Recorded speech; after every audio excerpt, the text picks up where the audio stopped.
Hey there, YouTube. Welcome on back to Artichoke Dip. My name is Rob, solo tabletop gamer. And in this video, we're going to go a little bit more into depth about solitaire RPGing for new people that have just recently discovered it or considering on discovering it. If this sounds like something that's going to interest you, please stick around and find out more. Before I get into the video, if you like the video, click the like button. What this does is the way that them little algorithms work on YouTube, it's going to send more videos of gaming content to you. More like this, not maybe my videos, but other related videos that, well, give you more information. And if you have just discovered my channel, feel free to click that subscribe button followed by the bell icon. Every time I upload a new video, you'll get a notification so you do not miss one. Or choose option C, which is do neither and just enjoy the video. All right, let's jump into this. We're gonna cover some different things here I want to discuss and show to you and explain so you can be more informed when you do decide to buy an RPG, what you're getting into, what the differences are between a supplement and a player's aid, a DM's aid type of guide, or stuff like that, so you know.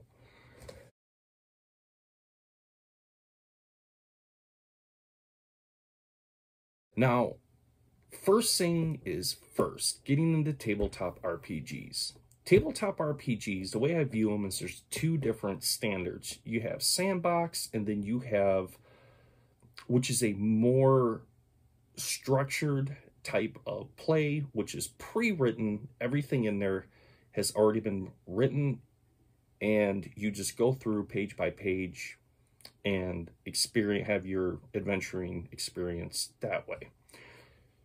Neither are better than others, and neither are worse. It just all depends on what type of gaming you enjoy. And this is something that you're going to have to decide for yourself. I can't do it for you. I know what I like. I like sandbox style, but not everybody does. So let's dive into that a little bit deeper and discover what the differences are. So the first one is the structured type of game system, the pre-published adventure module. So typically, and I'm going to talk about this right here, D&D, doesn't matter if you're an old player, old school stuff, or if you're in the more current stuff, 5e, it really does not matter. They all, for every edition, have published these pre-published adventures. Now, this is my favorite one, the Temple of Elemental Evil. I own the updated version that has just been recently released, and this is the original first edition AD&D that was released in '85 for the game. Now, despite going through this many a times and just having a total party kill, I still go back to it for more punishment. But here's one problem with that.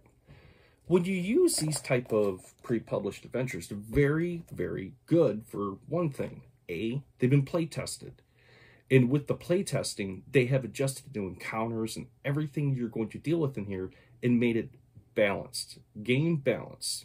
And what I am referring to as game balance is one of the many mistakes that new solitaire players will make is they will grossly overjudge their encounters compared to how many characters they have.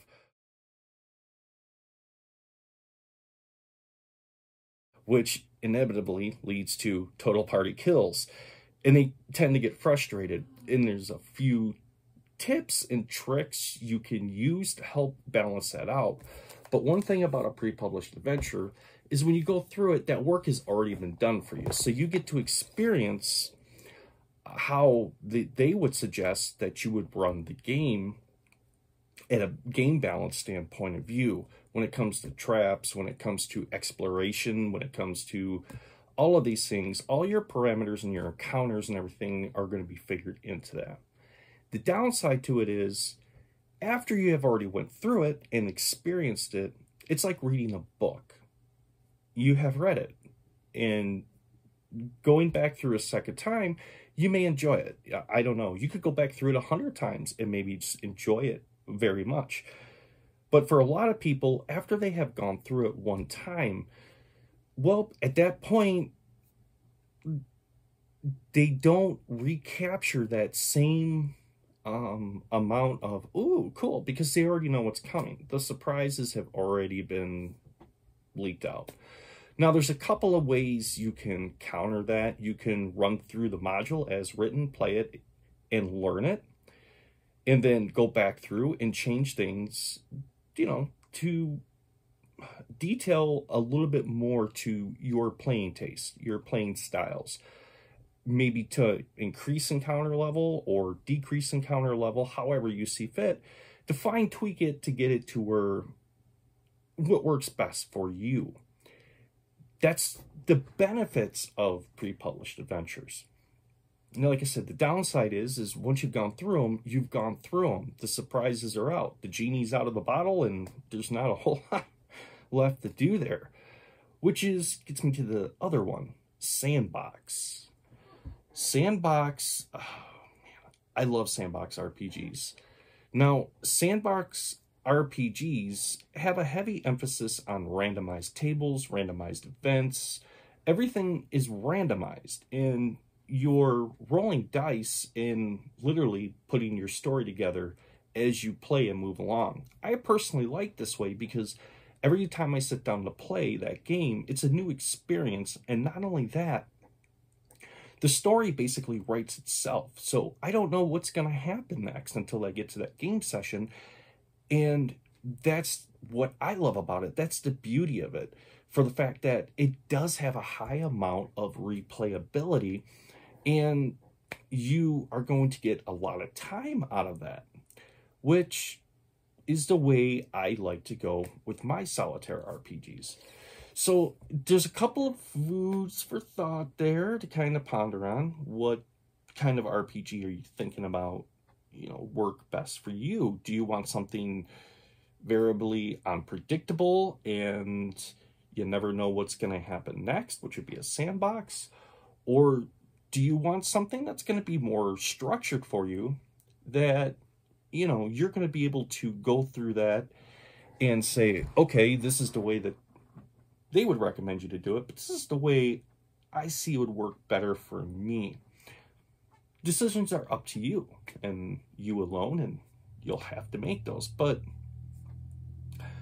what I want to get into is an RPG, and later on in the video, I'm going to show you more in depth how this stuff works, how it comes together, and why there's just so many great things out there for us right now. This is truly a golden age for tabletop RPGs.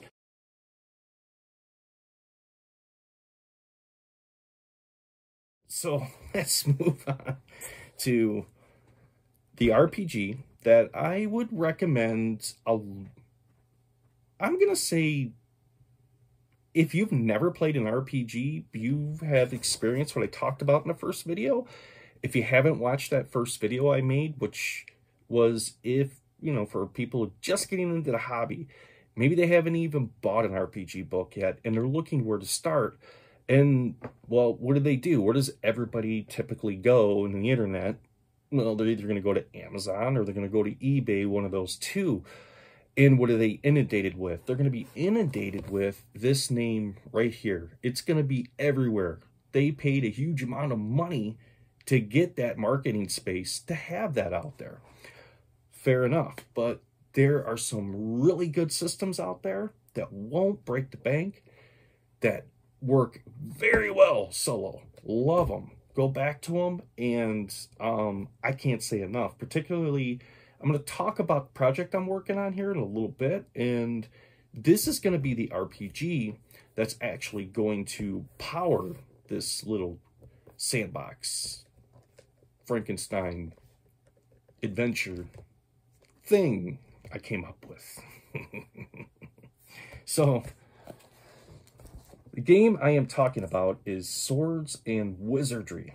This is an excellent system game. It's a D20, so It's written modern, so if you're used to the D20 system, or if you're getting into RPGs, you're going to find typically RPGs that you're going to encounter, 80% of them are going to be D20 systems. I want to say 80%. I'm going to say 60%. I'm going to say that's more realistic, but 60% will be D20 systems.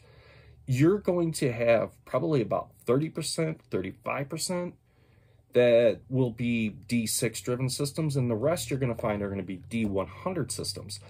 Now, as you progress solo playing, discovering different types of game systems out there, you're going to find what works really well for you and what you really enjoy.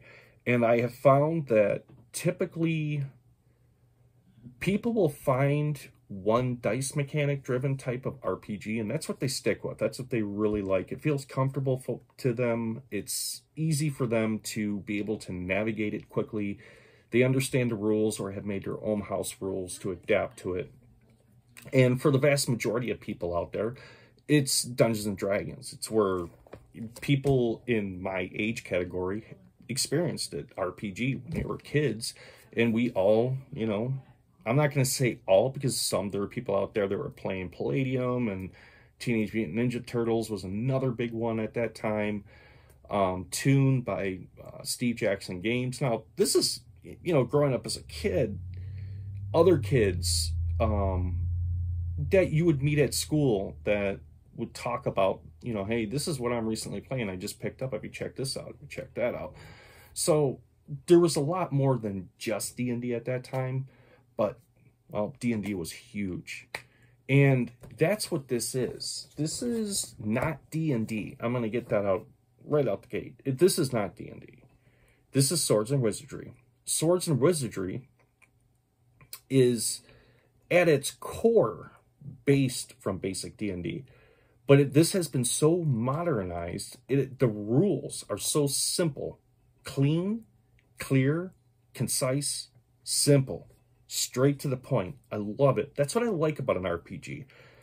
Some RPGs you pick up, you have the introduction, which is the fluff pages, which you're going to be flipping through upwards to 5 fluff pages, talking up this RPG system, how it is the best RPG system that you have ever owned, and there will be no other RPG systems after this, because this is the one to be all. And then you kind of just figure out as you go through it, it's an RPG. And unfortunately, when it comes to rules and the way that they word them, that fluff just carries on. So I like RPGs that are straight, simple, concise, straight to the point, and don't pull no punches. And Swords and Wizardry delivers on that. Swords and Wizardry. Better take a drink of coffee here.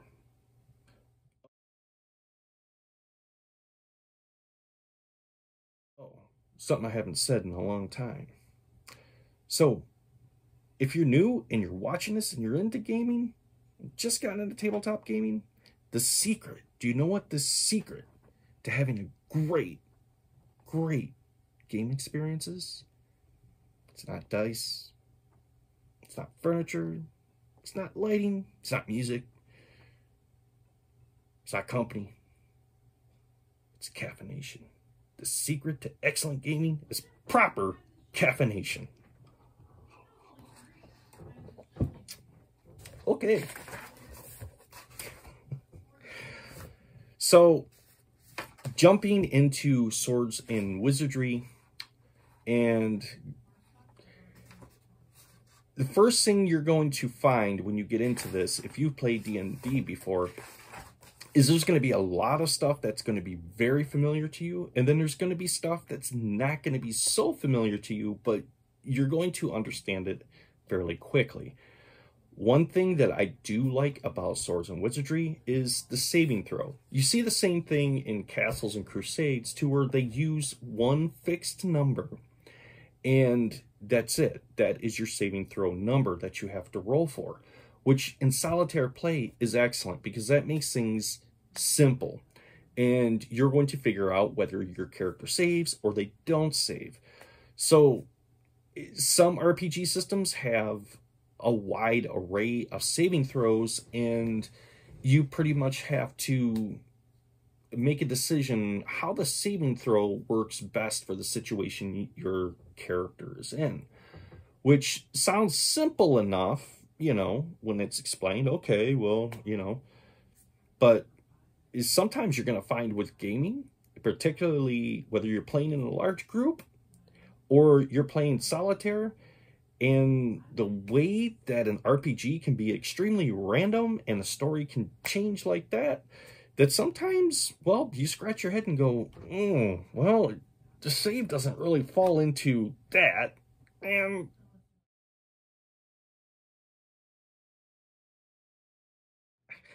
it's really not this either.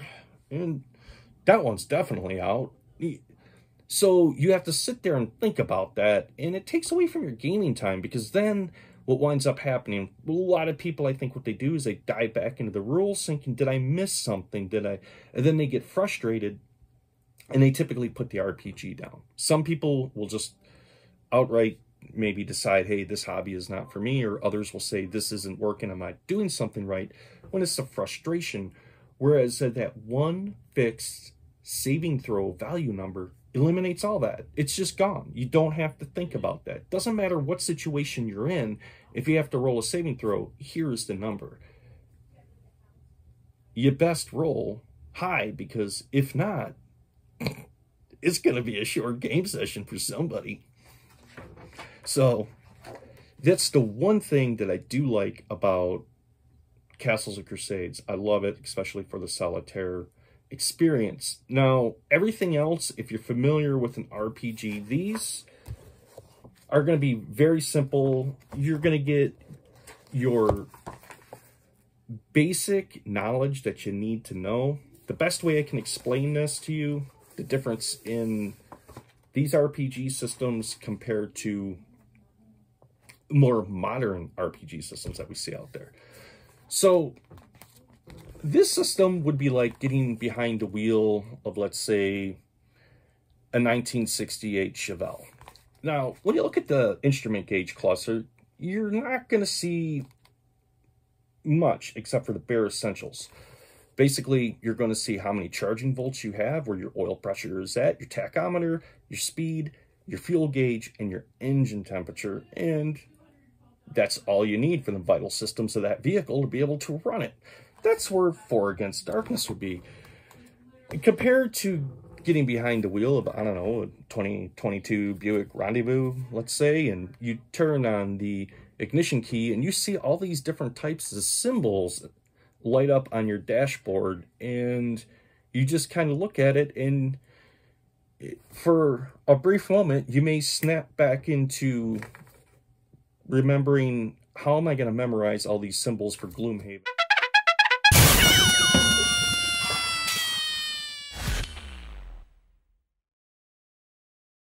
On this reference chart and be able to quickly go back to these, but you get my point. That's the different level in complexity we're talking about.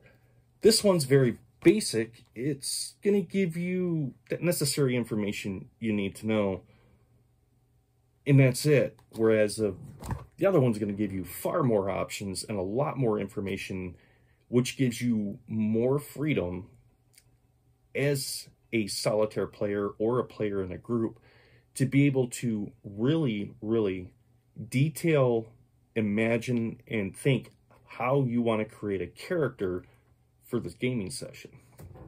So this is the difference between these two books. This one is very basic, extremely basic. It teaches you the basics of RPG, the basic things you should know going into tabletop RPG. This one's going to take you a little bit further. It's going to really broaden your horizons and open things up. Now, the other cool thing about Swords and Wizardry, if you're old school gamers out there, you're about in my age bracket,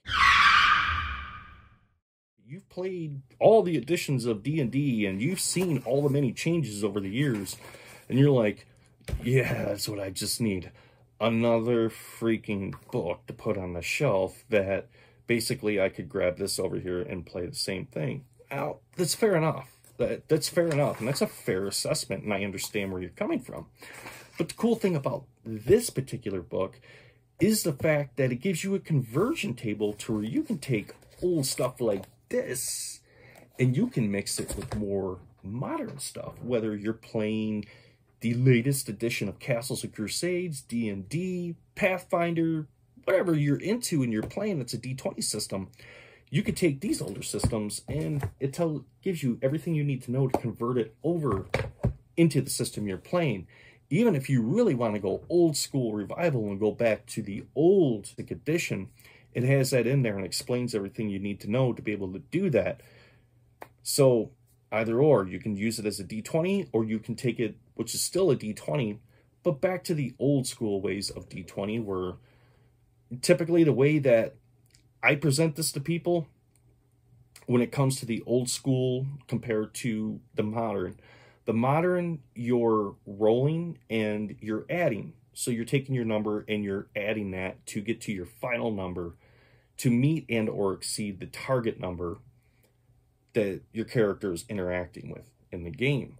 Whereas of the old school stuff, you got to think subtraction. Everything is subtraction. So instead of adding up, and this is where people get confused, the AC number, as you look at it, you're actually subtracting from 20 to get your hit number. And then you would add your modifiers to add up to see your bonuses. That's where people get, some people are like, that doesn't make any sense. You're telling me to subtract and now add. Where the modern D20 system has just done away with all of that. I digress. But moving forward, Swords and Wizardry is excellent for the solitaire. Like I said, character creation is very simple. Everything's broken down into an experience point based in order to level up. So therefore you can look at your character's levels, you can take them XPs, and you can figure out and divide, and depending on how many levels you want to raise your character, of how many encounters you're going to have to populate your game with. And it'll also help you encompass the idea of how large of a game you're going to have and how many game sessions it may take in order to get to that point. All right, are you still with me? We're 22 minutes in. I hope so, because we are going to move forward with this. So in Swords and Wizardry, you're going to have a lot more customization. Instead of this, to where you're picking basic character class, in this, you're going to pick your character class. You're going to pick your character race. You're going to pick the weapons that they use. You're going to, at that point, have a lot more customization. Now, it's 9.5e right now, and you're looking to go it solo. Well, here's the thing. Swords and Wizardry will be great for you because it's going to simplify a lot of stuff, and it's going to give you the opportunity to be able to focus on solitaire play. So, moving on with Swords and Wizardry. Like I said, beginning to end, your character class, all your encounters, so all the monsters you're going to encounter in your RPG travels are in here. All the information you need to know to run the game is in here, along with, for the, what you call Dungeon Master or Game Master, depending on what game you're playing, how they reference that. In the back of the book, it even will break down to you and give you tables for how to create your own monsters if you would like to. It goes into treasure,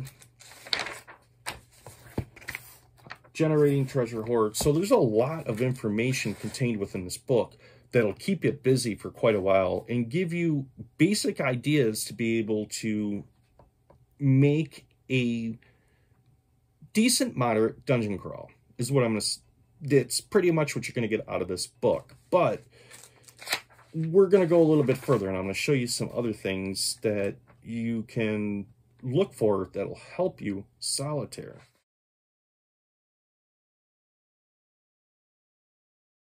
You got the RPG system. You made your characters.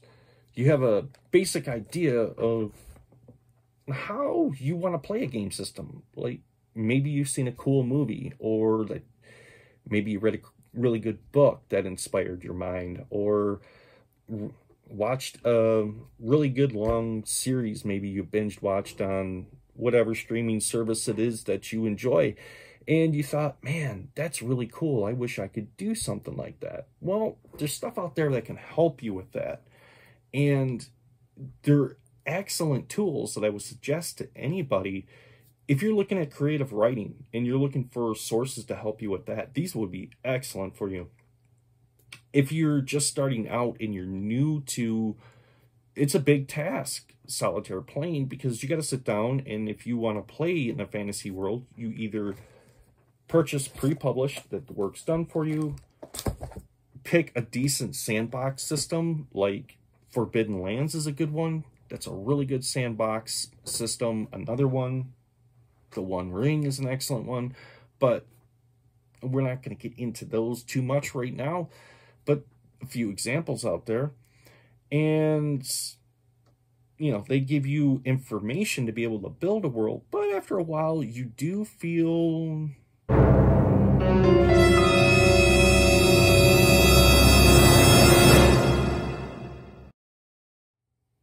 limited to what they give you, and it leaves you wanting a little bit more. There's something out there that will help you with that. And this is what I'm talking about, how my gaming has changed, how it has adapted with products that have come out there compared to what I used to do.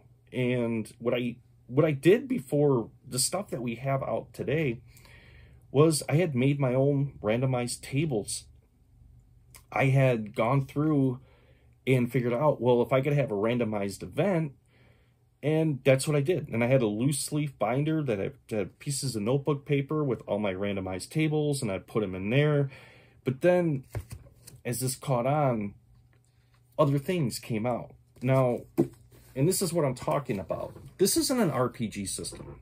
This is what they call a game supplement. And a game supplement is just that. It is there to help you as the gamer or DM be able to put more of a fine touch and fill in all them details, to help your mind, I should say, fill in all them details to really tweak your adventure to the way that you want it. And sometimes resources like this will help you out. Now, one of the things about this I hear from a lot of people is, oh, it's extremely difficult to understand. Well, they cover a lot of information in this book. There's a lot more in here, and it's only broken up into 4 sections. And I think what a lot of people do is they skip over the introduction and how to use the book, and they just go straight into the tables, and they get lost after a while, and they think, man, I don't make heads or tails of this book. So this book is broken up into 4 different parts to help you. And if you're a solitaire gamer, it's one that I highly recommend that you pick up and that you have around. I promise you, you will get something out of this book. And one of these sections will really work for you extremely well.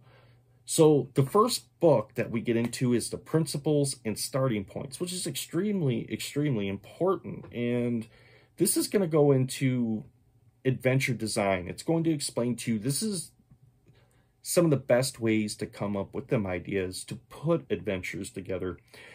And it's going to go into missions, and it's going to help you with another thing that works well with solitaire RPG. And that is an antagonist in your story. And this is one thing that this will help you with. It's going to really help you flesh out that idea and maybe give you some fresh ideas that you would have never thought of that are rather interesting. It has surprised me many times. Now with that, it has book 2, which goes into monsters. And monsters, this is going to help you if you want to develop unique monsters and encounters for your adventure. It's your own world. You created your own world. And you decide that what you find out of whatever RPG system you're using, that encounter just, it's not cutting the mustard. You want something a little bit more detailed. You want something your own, something horrific.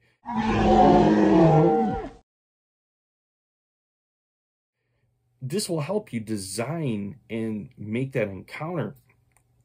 It goes into book 3, which is dungeon design. So this is going to cover every aspect of a dungeon. And it is very, very cool. It's got a lot in there, and it is staggering. And you can develop a dungeon, a very detailed dungeon like that pretty quick with some dice rolls. And it's going to, now, when I say that, what I am saying is you are going to have the concept. You're going to have the idea of, this is really cool. I can work with the story and I can make this dungeon like this. Now, actually mapping the dungeon out and however you're going to keep track of your exploration through there, you'll figure that one out. But this is going to give you all the basic ideas and some fresh ideas you may not have thought of. Now, the 4th book is non-dungeon adventure design. And this one is the part I really do enjoy. It's one of my favorite parts of the books. And this goes more into different type of adventures. And the one thing I can say about solitaire gaming that I have learned over the years is, do not be afraid to go out of your safety area, I should say. You feel safe playing this one game system, and you feel safe with this, and you feel safe with that, but you're not too sure. No, challenge yourself and do that. Try different things, because what it's going to do is it's going to spark your imagination, and it's going to make you think differently about different game systems, and will pique your interest in other areas that maybe before that you would have never considered or thought that you might actually like. And this will go into aerial adventures, castles and ruins, which if you're playing a tabletop fantasy RPG, castles and ruins, that's your bread and butter right there. Cities and settlements, planar and alternative worlds, underwater adventures, waterborne adventures, wilderness adventures, general wilderness tables, which is a very good thing to have, desert adventures, forest adventures, hill and mountain adventures, swamp adventures. May not sound like much on the outside right now, but when you get into this and you actually start rolling the dice, and at that point you realize by the time you get down to that last table, you then have a page full of ideas that you look back and you're like, this is going to work. This is going to be a very cool system. It doesn't take you a whole lot of time to be able to do that. It's a very, very excellent supplement. I would recommend this to any solitaire, any game master out there, even a player. I mean, you can sit down and come up with so many good ideas from just this book alone that it's staggering. And once again, that is the Tome of Adventure Design. Highly recommended. This is a bit on the pricey side. And like I said, this is not an RPG game. So picking this up and expecting to get an entire RPG game out of it, you're going to be very, very dissatisfied. And, well, we don't want that. Okay. Randomized tables. Now, it makes sense I have randomized tables. I love sandbox RPGs. And what are sandbox RPGs? Well, they use list of tables that are in random order that you roll dice on to be able to build the world, and your character at that point explores and interacts with it. Pretty much. Which were, these give me a whole lot more options. They give me more things to really think about. And I have to admit, when it comes to NPCs, and I've said this before, and on an NPC, and what it did is opened up a whole new world that I really hadn't thought about as a solitaire player, whereas a game master or dungeon master would. And the tools, what a good, unique, wonderful blessing to the game the NPC really is. Because here's the thing, an NPC, and if you don't know what an NPC is, that means non-player character. Non-player character, NPC. But the best thing about an NPC is an NPC can be anything, anyone you want it to be, to carry out your bidding, to be the fall guy, to be, you know, you get to the cave that the locals sent you to, you hear this deep bellowing growling that comes out deep within the cave, and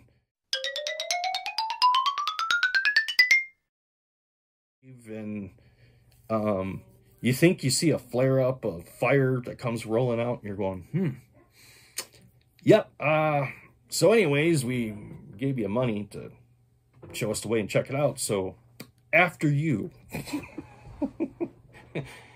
These are some of the things that I have learned NPCs are good for. I have also found, too, NPCs are an excellent character creation tool.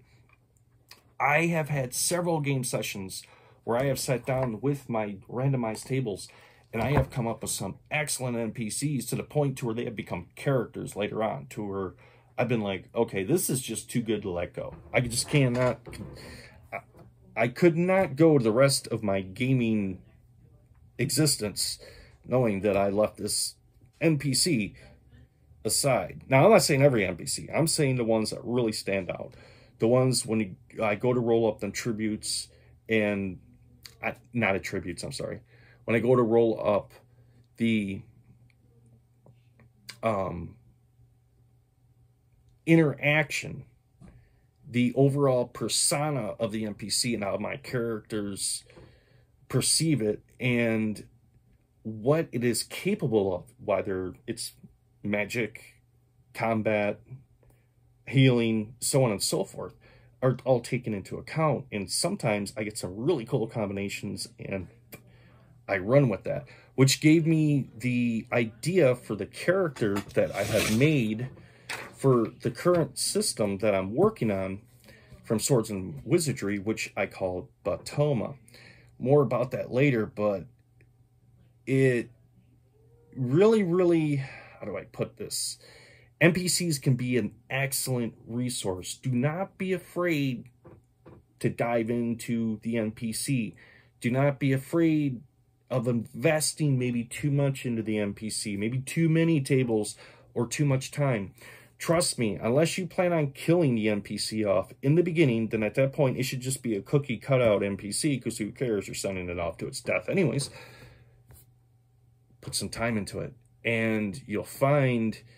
And here's another suggestion I'm going to give you, and that is whatever you decide to keep notes on, whether it's an electronic device or you're old school like me and you still use paper, pen, and pencil, keep a good record of your NPCs. Put them in a folder and keep it with your gaming stuff. Because the cool thing is, you'll find as you move on into the story and you reference back to the NPC at one point or another, the NPC may have a larger part to play out in that adventure. And at that point, you may find this NPC would be a very good fit into my current RPG party. So you already have the basics right there and you can go right to it. All right, I covered NPCs, I covered the randomized tables and what randomized tables are good for. Now, I highly recommend him, Stephen Chabot.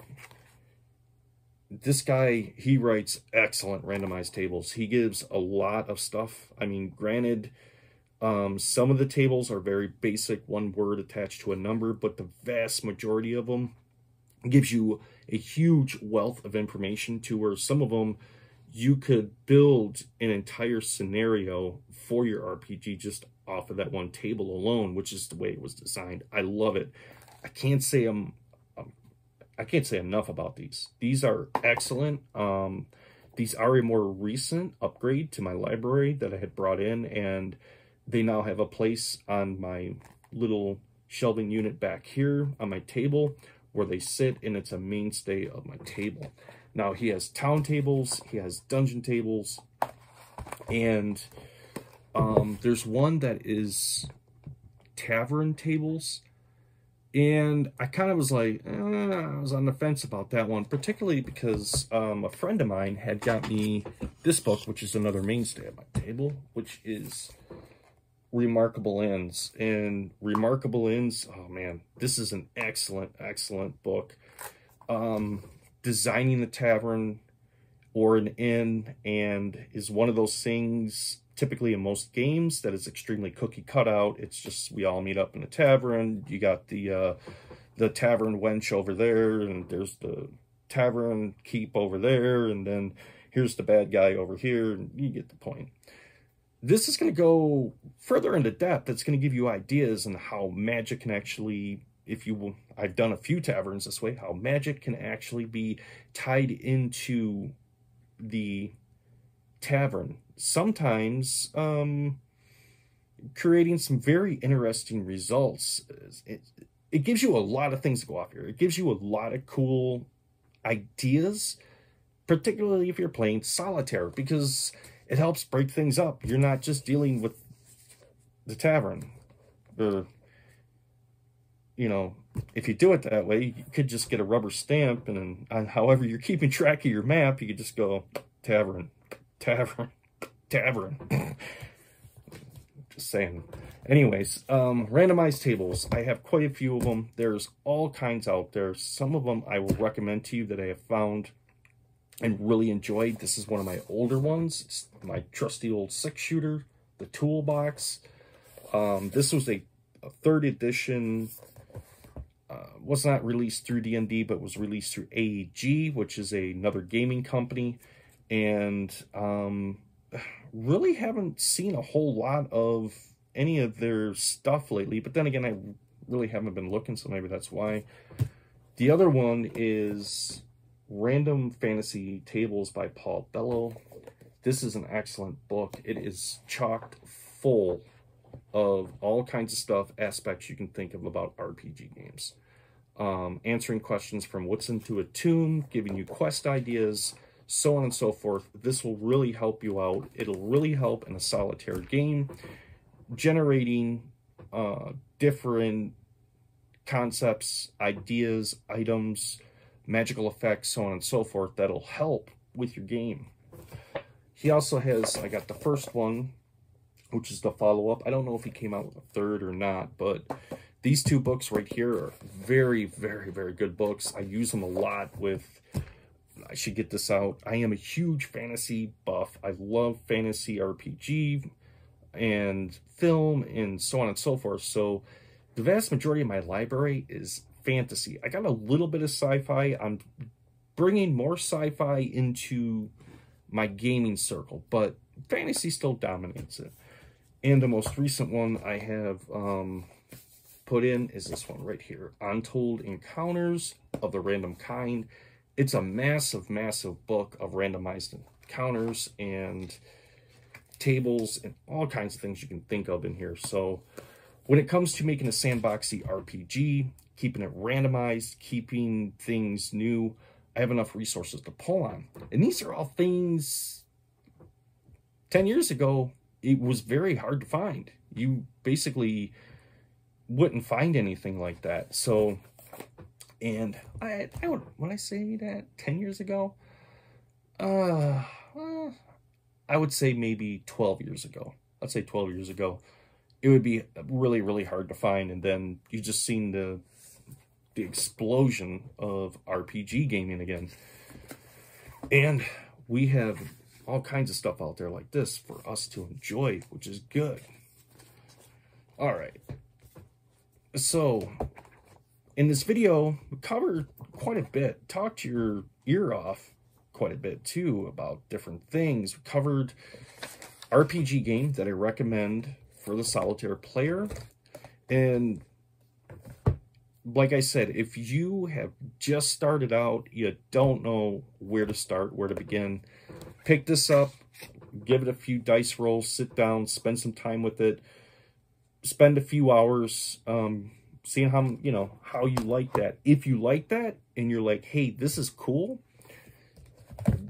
check this one out. This one is not going to be that far of a stretch from this, but you're going to go into this already knowing the basics of an RPG game, which is going to help you with a lot. It's going to help you understand it, and it's going to give you a lot of information at your fingertips, and it's going to be a simple system that moves quickly. And we also covered the Tome of Adventure Design, and it's a really good source if you're a solitary player to bring into your library, particularly if you already have an RPG that you are currently playing, or if you're at that crossroads where you have bought the RPG system, you have made the characters, you're struggling with the adventure, you're like, I just don't know where to start. I don't know what do I do?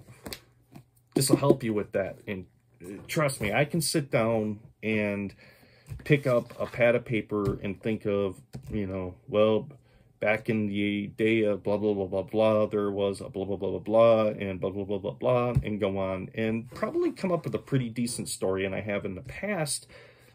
But it also requires putting forth time to sit down and really focus on the writing aspect of it. And I like that about gaming. I really do. But I have to want to be in that frame of mind to do that. And sometimes I'm just into the frame of mind. I want a game. I don't want to invest that much time. Whereas I have found the Tome of Adventure Design, when I feel kind of sluggish and it's like, okay, I'm not, you know, I'm not feeling this game. It's not kind of going to the direction I want to go with my initial concept. This really helps me. And like I said, it's a mainstay of my tabletop. I use it all the time with all the RPG systems. And do not be put off for the fact, don't think this is just strictly for D&D. This is not. This is a role-playing game supplement. And what that means, this is utilized for any RPG system you are playing out there, and it can be adapted to that. So don't be put off thinking this is just strictly for fantasy, like D&D only. It is not. It is not. You'll shortchange yourself right out the gate. So don't do that. Okay, my friends, I think in the next video, I'm going to get into more of deeper into the mechanics of what I've shown you here, the books, how I've used it, character creation works, so on and so forth. This video was to just step things up a bit. We're going a little bit more. Now you're gonna, if you've gotten to this point, if you have tried any one of these, you have an idea of what an RPG is, and we're gonna move things ahead a little bit more. We're going to give you more options. We're gonna open up the playing field, so to speak. But with that being said, my friends, I think this is where we're going to end the video off, and we are going to pick up later and get more into depth as to what I got going on here. So if you enjoyed the video, I'm going to drink some coffee, and I guess get to editing a video. All right, my friends, Artichoke Dip, signing off.